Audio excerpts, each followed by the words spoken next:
Hello everyone, आप सभी का स्वागत है स्टडी डायनेमिक्स में। और आज की वीडियो में हम लोग 20 अगस्त के करंट अफेयर को डिस्कस करने वाले हैं। तो स्टार्ट करते हैं आज का वीडियो। कुछ इंपॉर्टेंट हेडलाइन है वो देख लेते हैं पहले। Government approve the development of greenfield airport at Kota Bundi. ठीक है, तो राजस्थान में इन्होंने क्या किया, अभी ग्रीनफील्ड प्रोजेक्ट है उसको पास किया है। अब इसका कितना इस पे फंड दिया जाएगा, 1500 crore rupees. And also clear the 8,000 crore rupees 6 lane capital region ring road project in Orissa. तो ये आपको पूछा जा सकता है कि रिसेंटली कौन दो स्टेट में जो है ग्रीन फील्ड एयरपोर्ट जो है आपको बनाने की बात की गई है। एक तो राजस्थान में जो कि कोटा वाले एरिया में होगा, इसको कितना आपको फंड दिया जाएगा, 1500 करोड़। एंड दूसरा जो आपका कहाँ पे है, दैट इज इन उड़ीसा। इस पे आपको 8,000 करोड़ का प्रोजेक्ट का जो है लागत है। नेक्स्ट जो हेडलाइन है वो आपको इंडिया और चाइना को लेके, ऑलरेडी मैंने आप लोगों को कल बता दिया था कि इंडिया और चाइना का डिप्लोमेटिक रिलेशन किस तरफ है। तो अभी जो आपका समिट चल रहा है, टॉक चल रहा है, उस पर कौन कौन सी चीज़ों पे अभी बात किया गया है। तो दो इशू है जिसमें फर्टिलाइजर और रेयर अर्थ मिनरल्स के बारे में। तो फर्टिलाइजर भी हम लोग चाइना से मंगवाते हैं। उसके अलावा अगर पूछा जाए तो सेमीकंडक्टर का सबसे बड़ा हब अगर आपको कोई कंट्री है तो दैट इज चाइना। खासकर जो ताइवान है वहाँ पे, वहाँ सबसे ज़्यादा आपको प्रोडक्शन होता है, तो वहाँ से ये मंगवाया जाता है। तो ये दोनों कोर एरिया जहाँ पे अभी डिस्कशन चला है। उसके अलावा parliament passes the means mines and minerals development regulation amendment bill. तो ये बिल को पास किया गया है। नेक्स्ट न्यूज़ आपका डिजास्टर को लेके, डिजास्टर मैनेजमेंट का ये एरिया है जहाँ पे महाराष्ट्र वगैरह में बहुत ज़्यादा रेनफॉल हो रहा है, वाटर लॉगिंग हो रहा है, तो इसकी वजह से काफ़ी डिस्ट्रक्शन हो रहा है। नेक्स्ट न्यूज़ आपको स्पोर्ट्स सेक्शन से, इंडिया ने अनाउंस कर दिया स्क्वाड। ठीक है, जो T20 आपका होने वाला है एशिया कप और वुमेन्स कप के लिए। तो अभी नाम आ चुका है कि कौन कौन से प्लेयर जो है सिलेक्ट हुए हैं, तो उसको हम लोग फर्दर देखेंगे। तो पहला न्यूज़ यहाँ से देखते हैं हम लोग डिटेल में कि 16th एशियन शूटिंग चैंपियनशिप चल रहा है। तो सबसे पहले आपको एडिशन याद रखना कि कौन सा एडिशन का जो है आपको एशियन शूटिंग चैंपियनशिप चल रहा है। तो 16th नंबर का चल रहा है। और ये कहाँ पे हुआ, आपको कजाकिस्तान में हुआ है, जो कि आपको सेंट्रल एशियन कंट्री है। तो यहाँ पे आपको जो रश्मिका सहगल है, इन्होंने क्या किया, गोल्ड जीता है। और India third individual yellow medals on to competition. तो ये इन्होंने गोल्ड जीता और इसके साथ ही हम लोग थर्ड गोल्ड ये हो गया हम लोग के साथ, जीता हम लोग ने। ठीक है, तो टूर्नामेंट याद रखना आपको कहाँ पे हो रहा है, कजाकिस्तान में हो रहा है। कौन सा एडिशन का है, तो 16th एडिशन का है। यूनियन मिनिस्टर ने अभी 8th नेशनल अनुभव अवार्ड क्या क्या है उन्होंने अनाउंस किया है। तो आपको एग्जाम में पूछा जा सकता है कि जो आपको अनुभव अवार्ड है किस चीज़ से रिलेटेड है। तो ये रिटायर्ड गवर्नमेंट जो एम्प्लॉयज होते हैं, गवर्नमेंट एम्प्लॉयज, ठीक है, इसमें पब्लिक प्राइवेट सेक्टर वाले नहीं आएंगे आपको। जो रिटायर्ड होते हैं उनको अनुभव अवार्ड दिया जाता है। ये 8th नंबर का एडिशन अवार्ड था जो कि कहाँ पे अनाउंस किया गया, दिया जाएगा ये विज्ञान भवन जो कि आपको न्यू दिल्ली में है। अब कितने इसमें अवार्ड है ये भी आपको पूछे जाते हैं, कितने लोगों को अवार्ड मिला है। तो टोटल 15 अवार्डीज हैं, जिसमें से आपको 11 मिनिस्ट्रीज से हैं और डिपार्टमेंट से हैं। फॉर द फर्स्ट टाइम ऐसा होगा कि officer from public sector bank से भी होंगे और सेंट्रल पब्लिक सेक्टर इंटरप्राइजेस से भी होने वाले हैं। तो पहले बार हो रहा है, इससे पहले नहीं हुआ था। तो एक तो ये याद रखना, एडिशन याद रखना, 8th नंबर का है। नेशनल अनुभव अवार्ड पूछा जा सकता है किस चीज़ से रिलेटेड है, तो ये रिटायर्ड गवर्नमेंट एम्प्लॉय से रिलेटेड है। और टोटल 15 लोगों को मिला, जिसमें से आपको 11 लोग जो है मिनिस्ट्री से बिलोंग कर रहे हैं। और बाकी इसमें पहले बार ऐसा हो रहा है कि बैंक को भी इंक्लूड किया गया है, पब्लिक बैंक को। नेक्स्ट न्यूज़ है आपका इंडियाज एशिया कप स्क्वाड। तो एशिया कप जो आपको होने वाला है उसके लिए बीसीसीआई ने क्या किया, आपको जो बीसीसीआई के चीफ सिलेक्टर हैं अजीत अगरकर, ये भी नाम याद रखना आप लोग कि पूछा जा सकता है कि आपको अभी फिलहाल में चीफ सिलेक्टर कौन है आपको। तो इन्होंने अनाउंस किया आपको नाम कौन कौन, देख लेते हैं, लेट्स सी एक बार। कैप्टन आपको कौन रहने वाले हैं, सूर्य कुमार यादव। वाइस कैप्टन सुमन गिल होने वाले हैं। और आपको इस बार जसप्रीत बुमराह को भी सिलेक्ट किया गया है। यहाँ पे देख लेते हैं वन बाई वन, ये सारे नाम अगर आपको दिख रहे हैं स्क्रीन पे। तो ये सारे प्लेयर आपको सिलेक्ट हुए हैं, सूर्य कुमार यादव, सुमन गिल, अभिषेक शर्मा, तिलक वर्मा, हार्दिक पांड्या, शिवम दुबे, अक्षर पटेल, जितेश शर्मा, जसप्रीत बुमराह, अर्शदीप सिंह, वरुण चक्रवर्ती, कुलदीप यादव, संजू सैमसन, हर्षदीप राणा और रिंकू सिंह। तो ये आपके प्लेयर्स हैं जिनको सेलेक्ट किया गया T20 एशिया कप के लिए। Next news again sports section से ही है। 2 टाइम ओलंपियन जो आपके कौन है, मनु भाकर। तो एग्जाम में आपको जनरली यही पूछा जाता है कि मनु भाकर कौन सा स्पोर्ट्स प्ले करती हैं, तो ये आपको शूटिंग से रिलेटेड है। तो ये पहले आपने देखा कि कजाकिस्तान में भी टूर्नामेंट चल रहा है, कौन सा एशियन शूटिंग चैंपियनशिप चल रहा है। तो इसमें भी उन्होंने क्या जीता है, तो इनको ब्रॉन्ज मेडल मिला है। ठीक है, 10 मीटर एयर पिस्टल में। टूर्नामेंट याद रखना कहाँ पे हो रहा है बस। नेक्स्ट न्यूज़ आपका है कि एक प्रोजेक्ट लॉन्च किया गया, ठीक है। पीएम ने प्रोजेक्ट लॉन्च किया कहाँ पे, अनूता सिमरिया, ठीक है। ये आपको ब्रिज बनाने की बात है, रिलेटेड टू गया में है ये, तो याद रहना चाहिए आप लोगों को। अनूता सिमरिया प्रोजेक्ट जो है वो कहाँ पे लॉन्च किया गया, तो बिहार में, बिहार के जो गया डिस्ट्रिक्ट है वहाँ पे लॉन्च किया गया। तो ये प्रोजेक्ट जो है इसमें 2 किलोमीटर लॉन्ग ब्रिज बनाने की बात की गई। कौन से रिवर पे, तो रिवर गंगा पे बनाने की बात की गई। और ये डायरेक्ट कनेक्ट करेगा किसको, मोकामा को। तो गया और मोकामा को कनेक्टिविटी जो आपको इम्प्रूव करने के लिए बनाया गया। और इसका ये भी देखने याद रखना कि 2 किलोमीटर का है ये, ठीक है। नेक्स्ट न्यूज़ है आपका प्रधानमंत्री आवास योजना ग्रामीण हाउसिंग से। तो ये योजना आपको ये याद रखना है कि ये योजना कब आया था। इतना बहुत डिटेल में जाकर नहीं पढ़ना है कि इसमें क्या क्या हुआ है। बस ये योजना आपको पूछ दिया जाता है कि कौन से मिनिस्ट्री के अंदर आता है और कहाँ पे ये कब लॉन्च हुआ था। तो प्रधानमंत्री आवास योजना ग्रामीण जो है वो लॉन्च हुआ था आपको 1 अप्रैल 2016 में जो है इसको लॉन्च किया गया था 2016 में। इससे पहले एक और योजना था आपका इंदिरा आवास योजना, जो कि 1985 में आया हुआ था during the time of Rajiv Gandhi. अब जो ये आपका प्रधानमंत्री आवास योजना ग्रामीण योजना है, इसका ऑब्जेक्टिव क्या है, हाउसिंग फॉर ऑल। टारगेट इसका कितना है, 4.95 करोड़ हाउस जो प्रोवाइड कराने की बात की गई। फाइनेंशियल असिस्टेंस देने की भी बात की गई है। ये कुछ कोर फोकस एरिया है, रूरल सेक्टर को फोकस किया गया। तो बस ये आपको ईयर याद रखनी है, कौन से ईयर में आते हैं, ईयर जनरली पूछा जाता है।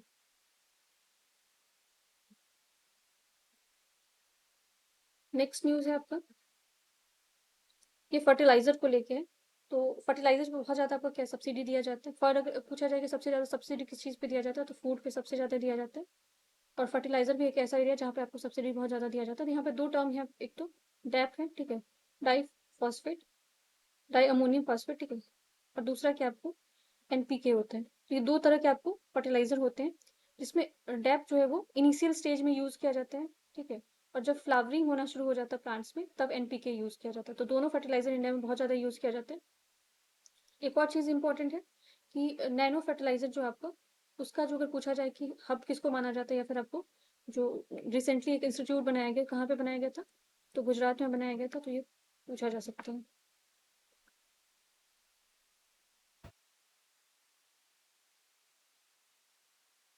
यहाँ पे अगर स्टेट वाइज देखा जाए तो सबसे ज्यादा जो फर्टिलाइजर है आपका,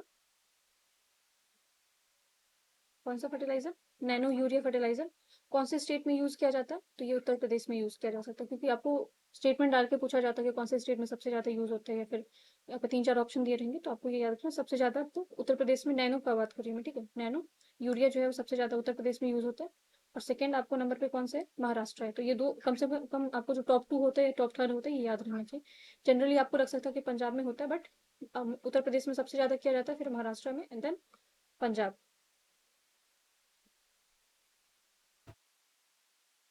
किस नंबर का सेंट्रल मॉनिटरिंग कमेटी बनाया गया है, किस चीज़ को लेके, जो 15 स्टेट में आपको रिवर है। क्योंकि अगर आप न्यूज़ को फॉलो कर रहे हो तो आप देख रहे हो कि आए दिन जो है कोई ना कोई स्टेट में आपको फ्लड का सिचुएशन हो रहा है। चाहे आपको उत्तराखंड में आपने देखा, या फिर हिमाचल में देखा, या फिर रिसेंटली आपको बहुत सारे जो साउथ इंडियन स्टेट है वहाँ पे भी आपको ये सब क्राइसिस हो रहे हैं। इवन आज के न्यूज़ में आपने देखा कि महाराष्ट्र में ये प्रॉब्लम हो रहा है। तो इन सारी चीज़ों को टैकल करने के लिए आपको जो है वो 20 नंबर का सेंट्रल मॉनिटरिंग कमेटी बनाया गया है, जो रिव्यू करेंगे, जो कि आपको 15 स्टेट को इसमें कवर किया गया है। तो इसमें यहाँ पे एक जो चीजें मेंशन है जो हम लोग देख लेते हैं, नमामि गंगा मिशन, ठीक है। तो ये नमामि गंगा मिशन जो है वो आपको आया कब था, ये पूछा जा सकता है एग्जाम में। तो ये 2014 में आया हुआ था। और इसके डायरेक्टर जनरल कौन है, तो अशोक कुमार है। तो जनरली लोगों को नहीं पता होता है, ये तो आपको पता है, इसको हेड कौन करते हैं, पीएम करते हैं, बट इसके डायरेक्टर जनरल भी हैं, कौन है, अशोक कुमार है। अब जो गंगा है, गंगा बेसिन आपको 5 स्टेट में, वो भी याद रखना है। क्योंकि अगर नमामि गंगा है तो ये मिशन कौन कौन से स्टेट में होगा, तो जहाँ पे आपको रिवर गंगा फ्लो करती होगी। तो रिवर बेसिन अगर गंगा का देखा जाए तो उत्तराखंड, यूपी, बिहार, झारखंड और वेस्ट बंगाल में। एक ईयर याद रखना है आपको, 2014, दूसरा डायरेक्टर जनरल, ठीक है। नेक्स्ट न्यूज है आपका, Nepal declare a free rubella as a public health problem. तो रिसेंटली नेपाल को रूबेला फ्री डिक्लेयर किया गया। किसने डिक्लेयर किया, तो डब्ल्यूएचओ ने किया। तो ये डब्ल्यूएचओ के बारे में थोड़ा सा देख लेते हैं। डब्ल्यूएचओ आपको कब बना हुआ था, 1948 में बना हुआ था। हेडक्वार्टर कहाँ पे इसका, जेनेवा, स्विट्जरलैंड में इसका हेडक्वार्टर है। और first country in WHO south east south east Asia region to eliminate the highly contagious viral infection. तो एक तो ये याद रखना है कि आपका जो रुबेला होता है वो वायरस की वजह से होता है, ना कि बैक्टीरिया की वजह से। एग्जाम में आपको जो डिजीज वाला जो चैप्टर होता है वहाँ पे ये सब क्वेश्चन पूछे जाते हैं। तो रुबेला आपको वायरल डिजीज है। दूसरा जो है ये आपको नेपाल फर्स्ट कंट्री बना कहाँ पे, साउथ ईस्ट एशिया में इस चीज से फ्री होने वाला है। तो यहाँ पे देख लेते हैं एक बार कि अनाउंस 18 अगस्त को किया गया है। और नेपाल में अगर देखा जाए तो ये बहुत बड़ा क्राइसिस था, इसकी वजह से बहुत ज़्यादा डेथ हो रहा था। तो ये अच्छी बात है। यहाँ पे रुबेला जो है कॉमनली इसको जर्मन मिजल्स के नाम से भी जाता है। तो आपको एग्जाम में पूछा जा सकता है कि which disease also known as a German measles, तो that is rubella. Highly contagious है, इन्फेक्शन इससे बहुत ज़्यादा होते हैं। और ये सबसे ज़्यादा पर्टिकुलरली रिस्क किसको रहता है, प्रेग्नेंट वुमेन को, लीडिंग टू द मिसकैरेज हो सकता है। जो आपको इन्फेंट होते हैं उनको भी ये क्या करते हैं, इम्पैक्ट कर सकते हैं। कॉस्ट इफेक्टिव वैक्सीन इसका अवेलेबल है, बट प्रॉब्लम ये है कि बहुत ज़्यादा इसका महंगा वैक्सीन है, तो सारे लोग अफोर्ड नहीं कर सकते, इसीलिए ये कंटेजियस माना जाता है। तो ये याद रखना कि रिसेंटली आपको पूछा जा सकता है कि which country become a rubella free, that is Nepal. और rubella is also known as a German measles. Next news है आपका, after 2 decades archaeological survey of resume the underwater archaeological studies. तो जो आपको ASI है, आर्कियोलॉजिकल सर्वे ऑफ इंडिया, ये आपको बहुत बिफोर कॉलोनियल एरिया से मतलब उसी टाइम पे बना हुआ था, बहुत पुराना ऑर्गेनाइजेशन है आपका। और ये मिनिस्ट्री कौन सी मिनिस्ट्री के अंदर आता है, तो मिनिस्ट्री ऑफ कल्चर के अंदर आता है। तो मिनिस्ट्री भी याद रखनी है, मिनिस्ट्री ऑफ कल्चर के अंदर काम करता है। तो अभी महाबलीपुरम में क्या हो रहा था, आपको बहुत साल से जो है अंडर वाटर जो है स्टडीज चल रहा था, जिसको फिर से रिज्यूम किया गया। तो हमारे लिए एक इंपॉर्टेंट चीज़ ये है कि महाबलीपुरम आपको कौन से स्टेट में, दैट इज इन तमिलनाडु। और ये आपका बहुत ज़्यादा फेमस है किस चीज़ के टाइम से, पल्लवास के टाइम से, 7 to 8 सेंचुरी। यहाँ पे आपको बहुत सारे टेम्पल्स हैं। इसके अलावा अगर आप देखोगे तो बहुत सारे मॉन्यूमेंट्स हैं जो कि यूनेस्को हेरिटेज साइट है। इवन इस पूरे सिटी को यूनेस्को हेरिटेज साइट का जो दर्जा मिला हुआ है। तो ये महाबलीपुरम याद रखना कहाँ पे, तमिलनाडु में। नेक्स्ट न्यूज़ है, इसरो स्पेस लेबोरेटरी बनाया गया। ठीक है, कहाँ पे बनाया गया, तो ये अरुणाचल में बनाया गया। अब ये प्लेसेस इन न्यूज़ करके आपको पूछा जा सकता है कि मेचुका कहाँ पे। ठीक है, तो Mechuka is a place in Arunachal, जहाँ पे आपको इसरो ने अपना लैब बनाया है। कुछ डेज आज इंपॉर्टेंट है जो कि हमें याद रहना चाहिए। 20 अगस्त को आपको सद्भावना दिवस होता है। और ये किस चीज़ को किस चीज़ को सेलिब्रेट करते हैं इसमें हम लोग, तो प्राइम मिनिस्टर जो आपके राजीव गांधी थे, उनके बर्थडे को जो है सद्भावना दिवस सेलिब्रेट किया जाता है। नेक्स्ट जो आपका डे है वो है इंडियन अक्षय ऊर्जा दिवस। तो ये रिन्यूएबल एनर्जी को लेके है। तो रिन्यूएबल एनर्जी अगर आप देखोगे तो आज जो जिस तरह से क्लाइमेट चेंज वगैरह हो रहा है और फॉसिल फ्यूल की जो शॉर्टेज होने वाले हैं, तो इन सारी चीज़ों से टैकल करने के लिए ये डे को सेलिब्रेट किया जाता है। तो ये इंडियन अक्षय ऊर्जा दिवस डे याद रखना आपको, ये 20 अगस्त को होता है। और सिंस ये कब से सेलिब्रेट किया जा रहा है, तो 2004 से सेलिब्रेट किया जा रहा है। यहाँ पे अब यूनेस्को का जो 26 न्यू वर्ल्ड हेरिटेज साइट जो है उसको क्या किया गया, हाईलाइट किया गया, जिसमें से 4 हेरिटेज साइट जो है वो अफ्रीका से इंक्लूड किया गया। तो ये जनरली आपको जो साइट्स हैं ये आपको प्री हिस्ट्री टाइम के हैं, तो बहुत पुराना, आपको हिस्टोरिकल इंपॉर्टेंस बढ़ाने के लिए, उसको प्रिजर्व करने के लिए साइट को क्या किया गया, यूनेस्को में जोड़ा गया। लेट्स सी कि कौन कौन से साइट है, एक बार देख लेते हैं। सबसे पहले ये 47th नंबर का सेशन था आपको वर्ल्ड हेरिटेज कमेटी का, जो कि कब हुआ है, 6 जुलाई से लेकर 16 2025 के बीच में हुआ है। यूनेस्को का हेडक्वार्टर आपको एग्जाम में पूछा जाता है, तो ये पेरिस फ्रांस में है। टोटल अगर देखा जाए तो 26 अभी न्यू जो है चीज़ें ऐड किया गया है। कुछ साइट्स के फोटोज इमेज आपको दिख रहे होंगे। अब जो यूनेस्को का जो वर्ल्ड हेरिटेज कमेटी है, ठीक है, अब इसमें कंपोज होता है, रिप्रेजेंटेटिव होते हैं कहाँ से, 21 होते हैं, 196 स्टेट से, कंट्री से लिए जाते हैं। टोटल अगर देखा जाए कि यूनेस्को में कितना साइट है अभी, तो 1248 साइट्स हैं अक्रॉस 170 कंट्री से, 170 कंट्री से टोटल अब कितने यूनेस्को हेरिटेज साइट है, 1248। जिसमें से 9 अच्छा, यूनेस्को में 3 तरह के आपको कैटेगरीज होते हैं। एक तो कल्चरल नेचुरल होता है, ठीक है, एक तो कल्चरल होता है, दूसरा नेचुरल होता है, थर्ड इज मिक्स्ड होता है। तो इंडिया में एक ही मिक्स्ड साइट है जो कि आपका कंचनजंगा वाला एरिया है।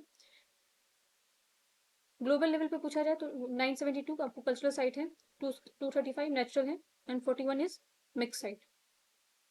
जो 47th नंबर का सेशन हुआ उसमें आपको 4 न्यू साइट को ऐड किया गया जो कि अफ्रीका से, तो वो देख लेते कौन कौन से आपको।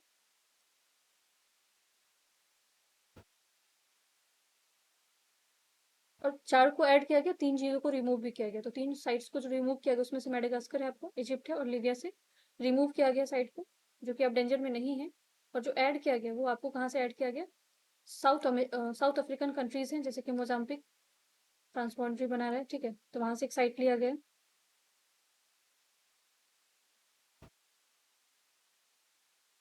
गिनिया बिसू और सियरा लियोन, ठीक है, ये इन 3-4 जगह से इन सारी साइट्स को लिया गया। यहाँ पे नाम देख लेते हैं क्योंकि आपको एग्जाम में पूछा जा सकता है कि ये नाम जो है आपको किस चीज से रिलेटेड है। तो 4 नेचुरल साइट्स हैं। बिजाउस, ठीक है, आर्चिपेलागो है जो कि ओमांती मिहानो में है। और ये आपका कौन से कंट्री में, गियोना बिसू में है। गोला तिवाई, ठीक है, तो गोला तिवाई आपको पूछा जा सकता है ये कॉम्प्लेक्स है, ये किस चीज से रिलेटेड है, इसको यूनेस्को में इंक्लूड किया गया। ये भी आपको अफ्रीकन कंट्री में ही है। उसके बाद मॉन्स क्लिंट जो कि डेनमार्क का है उसको इंक्लूड किया गया। पेराकू रिवर है जो कि आपका ब्राजील का है, उसको इंक्लूड किया गया। माउंट कुमैन पूछा जा सकता है। और डायमंड माउंटेन ये आपको कहाँ से, नॉर्थ कोरिया से, जिसको इंस्क्राइब किया गया किसमें, मिक्स प्रॉपर्टी में। तो ये नॉर्थ कोरिया से दो चीजें जो कि आपको याद रखना है, माउंट कुमांग और डायमंड माउंटेन। डायमंड माउंटेन आप कंफ्यूज हो सकता है कि आपको लगे कहीं और किसी और यूरोपियन कॉन्टिनेंट से, बट ये आपको एशिया से लिया गया, नॉर्थ कोरिया से, ठीक है। ये 3-4 नाम याद रखना है आपको, जो नाम दिख रहे हैं ना, ये बहुत मोस्ट प्रोबेबल चांसेस कि ऐसे क्वेश्चन आपको पूछे जाते हैं कि ये कौन सा यूनेस्को साइट है, कौन से कंट्री से। सब तो नहीं याद रख सकते हो बट जो न्यूज में रहता है वो आपको याद रखना है, जैसे कि डायमंड माउंटेन मोस्ट प्रोबेबल है जो कि आपको पूछा जा सकता है। नेक्स्ट न्यूज आपका साइंस एंड टेक से। अब यहाँ पे पार्कर मिशन, ठीक है, पार्कर सोलर मिशन अगर आ गया तो वैसे ऑटोमेटिक आप समझ जाओगे सोलर से रिलेटेड है, बट अगर पार्कर मिशन ही पूछा जाएगा कि किस चीज से रिलेटेड है, तो ये आपको सन के स्टडी से रिलेटेड है। और ये मिशन किसका है, नासा का है। तो ये बस याद रखना है इतना आपको। नेक्स्ट जो आपका अगेन ये हिस्ट्री से न्यूज है। अब यहाँ पे क्या हुआ कि एक नया साइट डिस्कवर किया गया, ये मेसोलिथिक साइट है। मेसोलिथिक स्टोन एज, पैलियो के बाद मेसो था और न्यू केव, ठीक है, तो in between paleo and new mesolithic site है, जो कि डिस्कवर किया गया कहाँ पे, तेलंगाना में डिस्कवर किया गया। ये रॉक आर्ट साइट है आपको इनसाइड द केव एट यदगाड़ पल्ली विलेज, ठीक है। तो पूछा जा सकता है कि यदगाड़ पल्ली विलेज रिसेंटली न्यूज में था, क्यों न्यूज में था, तो यहाँ पे आपको न्यू जो है मेसोलिथिक केव साइट मिला है, ठीक है। और ये इमेज अगर आपको दिख रहा है तो ये आपको पेंटिंग्स वहाँ पे बने हुए मिले हैं, और कुछ जो आपको रॉक्स हैं, रॉक्स के टूल्स है वो भी मिले हैं। नेक्स्ट न्यूज आपको कार्लोस अल्क्राज को लेके। तो इन्होंने क्या किया, आपका जो आपको सिंसनेट ओपन टाइटल जीता है, जो कि हो रहा था आपका टूर्नामेंट। ये बस नाम याद रखना। विंबलडन जो आपको किसने जीता था, जेनिक सिनर ने जीता था। Now this is a question for you. अगर आपको क्वेश्चन का आंसर पता है तो आप लोग कमेंट सेक्शन में लिख सकते हो। नाबार्ड स्टेब्लिश कब हुआ था, 1969, 1975, 1980, 1982। आई होप आप लोगों को वीडियो पसंद आया हो तो वीडियो को लाइक कर सकते हैं। Thank you so much.